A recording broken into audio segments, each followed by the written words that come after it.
მე მგონი ჩვენ დადგა ის მომენტი, როდესაც ჩვენ ეს თავდაჯერებულობა უნდა ვაჩვენოთ ყველას. ეს რა თქმა უნდა არ ნიშნავს ცხვირის აბზუებას, ვინმეზე ზემოდან ყურებას, მაგრამ ამავე დროს ნიშნავს, რომ არც არავის გვინდა მივცეთ იმის უფლება, რომ თუნდაც პოსტსაბჭოთა ქვეყნებმა, რომელიც აი გუშინ წინ ჩვენთან ერთად იყვნენ საბჭოთა კავშირში, დღეს ჩვენ გვიკითხონ მორალი ღირებულებებთან დაკავშირებით და გვასწავლონ თუ რა არის სტანდარტები. ხება ევროპასთან თუ სხვებთან ჩვენს დამოკიდებულებას. კიდევ ერთხელ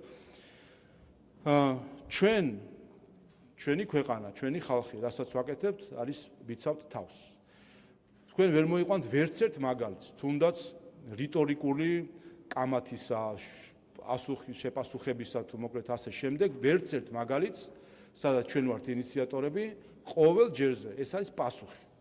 რა თქმა უნდა, ოდესაც გამოვა ევროკომისარი და იტყვის, რომ საქართველოში გაიმარჯვა რუსეთმა, ამას მოყვება პასუხი და მოყვება მკაცრი პასუხი.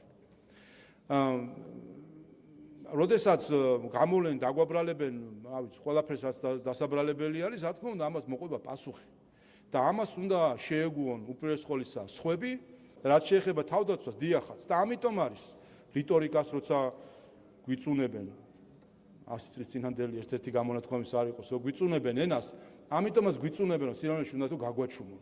თორე რა პრობლემა არის, მოითმინონ, აიტანონ ყველანაირი, ასე ვთქვათ, კამათი და რიტორიკა მისაღებია, მაგრამ არა, იმიტომ რომ გავჩუმდეთ, იმიტომ რომ ხმა არ მოიღოთ და ეს დრო დამთავრდა. ჩვენ რა თქმა უნდა არ ვაპირებთ გაჩუმებას. რაც შეეხება